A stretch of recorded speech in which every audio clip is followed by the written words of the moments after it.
The rain came down in sheets, washing the city in a blur of neon and gold. I wasn't running from the storm, but maybe running towards something else. I pushed through the cafe door, gasping, and there he was, holding it open, a small smile playing on his lips. "Looks like the universe wanted us both dry," he said, his voice calm amidst the chaos of the downpour. I caught my breath, a smile finding its way to my face. Or wet, depending on how you see it.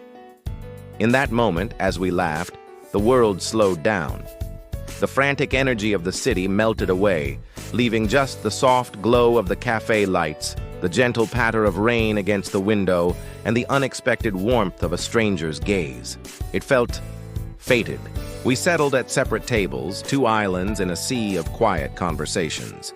I pulled out my sketchbook, a habit I couldn't shake, letting my charcoal pencil trace the memory of a bridge I loved. A few minutes later, the barista set a cup down in front of me. "Caramel latte?" she asked. I shook my head. "Just a black coffee for me." From the table next to mine, his voice cut through the soft chatter. "I think that one's mine." As he came over to swap our drinks, his eyes landed on my open sketchbook.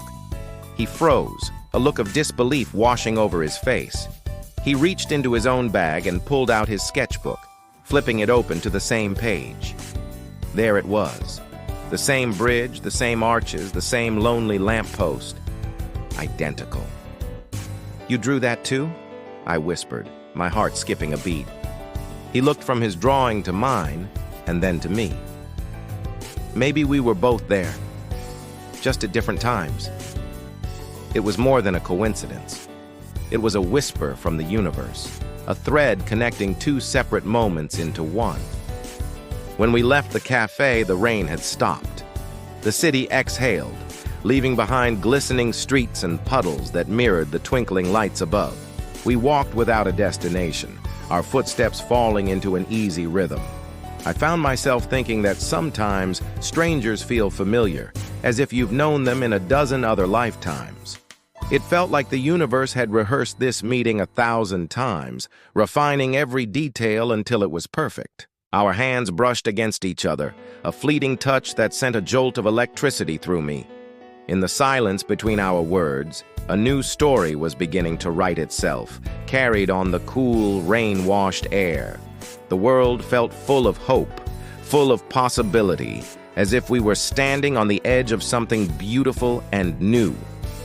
Those first few days unfolded like a dream. We chased sunsets from rooftops, the sky painted in hues of orange and pink. We got lost in the quiet aisles of old bookstores, sharing whispers and secret smiles over worn pages. We laughed in the park until our sides ached, feeling like the only two people in the world. Time seemed to bend around us, stretching the golden afternoons into eternity. I remember one evening, as we watched the city lights begin to sparkle below, he turned to me. "If time could freeze," he said softly, "I'd keep it right here." I smiled, leaning my head on his shoulder. Then we'd never know what tomorrow brings. And I wanted to know. I wanted all the tomorrows, all the sunrises and shared coffees and quiet moments as long as they were with him.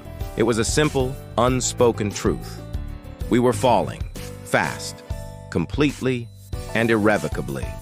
Then, just as quickly as it began, a shadow fell over our perfect world.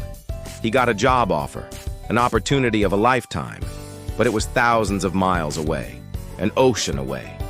We found ourselves back at the same cafe where we first met, the air thick with unspoken words. The steam rising from our coffee cups seemed to create a fog between us, a tangible representation of the distance that was about to separate us.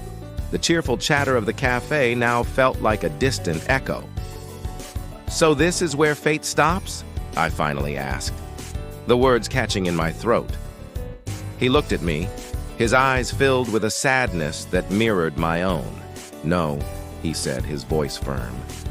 "Maybe this is where it tests us. But how do you pass a test when the only answer feels like heartbreak?" The universe had brought us together, but now it felt like it was cruelly pulling us apart. The day he left, the sky was a dull, unforgiving gray. The airport was a sterile, impersonal place, filled with the echoes of hurried goodbyes and the low hum of distant planes. Every second felt borrowed. Every glance felt final. I watched him walk towards his gate, a silhouette against the bright departure signs. It felt like watching a part of myself walk away. Just before he disappeared from view, he turned back. He didn't wave, he didn't say anything more. He just held up his sketchbook, open to the drawing of the bridge. Our bridge. A silent promise. A memory.